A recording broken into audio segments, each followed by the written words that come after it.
General Secretary, comrade officers, all of the comrades on the platform, all the comrades in the audience, all the people of Jamaica who are listening, watching. First of all, I think it's my duty as a believer in democracy to acknowledge and concede the result and to congratulate our opponents, the Jamaica Labour Party, for their victory tonight. Jamaica's democracy is important and we must cherish it. Sometimes it brings bitter disappointments. Sometimes those disappointments are laced with a tinge of a sense that not all is fair and just, but it is very, very important that we put democracy ahead of all of those feelings. And I accept the result of these elections. And although obviously I'm very disappointed in the outcome, I think it is only correct to expressly acknowledge the success that our opponents have managed to gain today. I want to thank a lot of people. And first of all, I have to thank the comrades and supporters of South St. Andrew for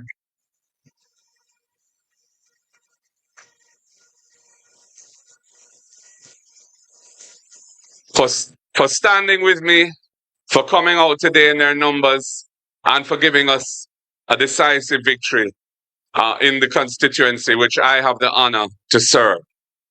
I also want to thank our campaign team, led by our campaign director, our General Secretary, Dayton Campbell, Dr. Dayton Campbell.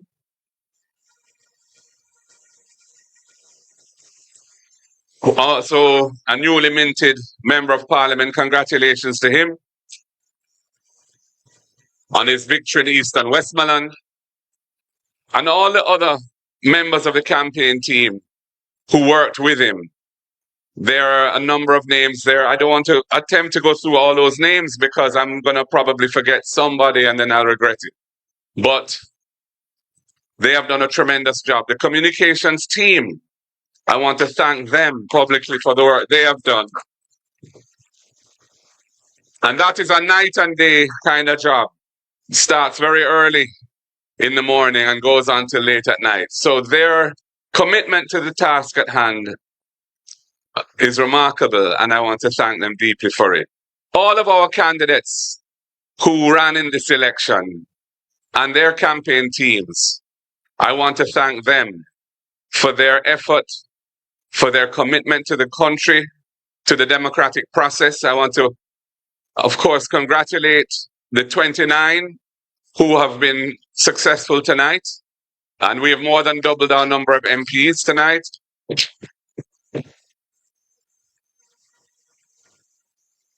And for those who were not first and didn't, they still committed themselves extremely well.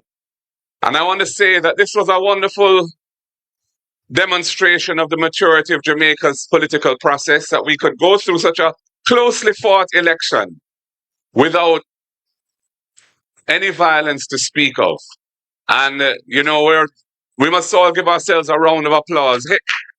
In our homes, if you're listening, here at PNP headquarters,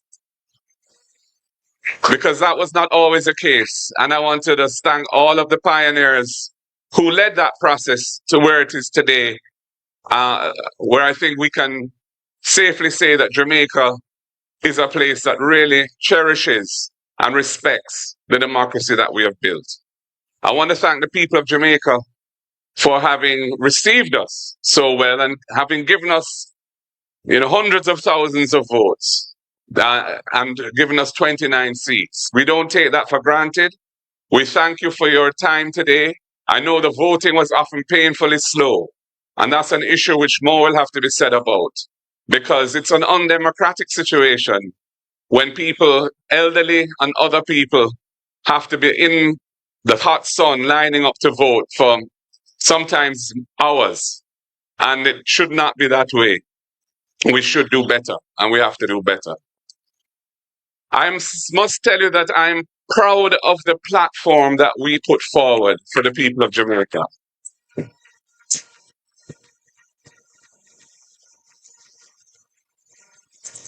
It was a truly progressive platform, a platform that offered a radical reform to the land tenure issues that have plagued this country for centuries.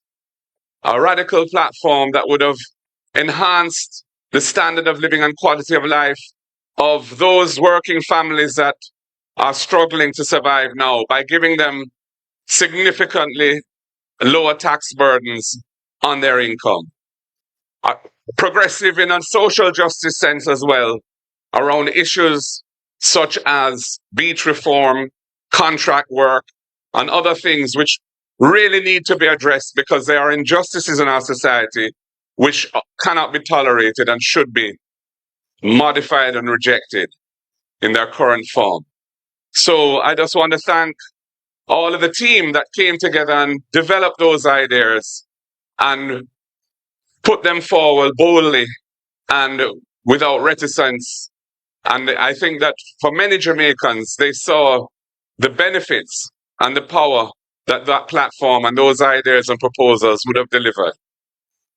So, ladies and gentlemen, for us, it's a difficult night. This is not an easy speech to make. You know, one doesn't want to, one wasn't hoping for a result which is not success. And it means that the government will get its third term and we will have as a nation to deal with that going forward. But the People's National Party, I'm happy to tell you, is alive and well, as a powerful political organization.